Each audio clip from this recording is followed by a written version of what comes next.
সাগর থেকে ফিরছে একের পর এক মাছ ধরার ট্রলার, যা ভিড়ছে কক্সবাজার মৎস্য অবতরণ কেন্দ্রের ঘাটে। ঝুড়িভর্তি ইলিশ ট্রলার থেকে নামানো হচ্ছে ঘাটে। প্রতিটি ট্রলার থেকে নামছে ১০ থেকে ১৫টি ঝুড়ি।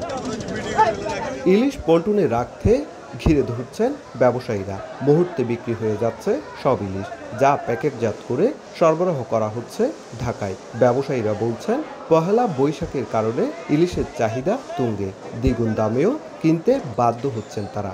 আর জেলেরা বলছেন, সাগরে ধরা পড়ছে না কাঙ্ক্ষিত ইলিশ। এখন তো ইলিশ মাছ নাই, ইলিশ মাছ পাচ্ছে না। এটা হচ্ছে লাস্ট মৌসুমে একটু কম থাকে, মাছ কম বিদায় মাছের চাহিদাও বেশি। এগুলো ছোট ছোট মাছ 800 টাকা কেজি। পয়লা বৈশাখের উপলক্ষে যেমন চাহিদা তেমন মাছ নাই এখানে ফিশারি ঘাটে। 1 কেজি প্লাসের মাছ আপনার 2450 থেকে 2550, আর 1200 প্লাসের মাছ 2650 থেকে 2800 পর্যন্ত। 1500 প্লাসের মাছ আপনার 3000 প্লাস বিক্রি করতেছে। ট্রলার মালিক সমিতির নেতা বলছেন, সাগরে কাঙ্ক্ষিত ইলিশ না পাওয়ায় দাম বেশি। এতে নানা সমস্যায় জেলে ও ট্রলার মালিকরা। মাছ চাহিদার চেয়ে কম, ঘাটতি আছে, আশানুরূপ নয়। এখন চাহিদার চেয়ে যদি আপনার ঘাটতি হয় তাহলে এটা তো মাছ এখানে আমরা লোকাল মানুষে খেতে পারবো না। কক্সবাজার উপকূলে লক্ষাধিক জেলে থাকলেও এখন পর্যন্ত নিবন্ধনের আওতায় এসেছে 65,000-এর মতো।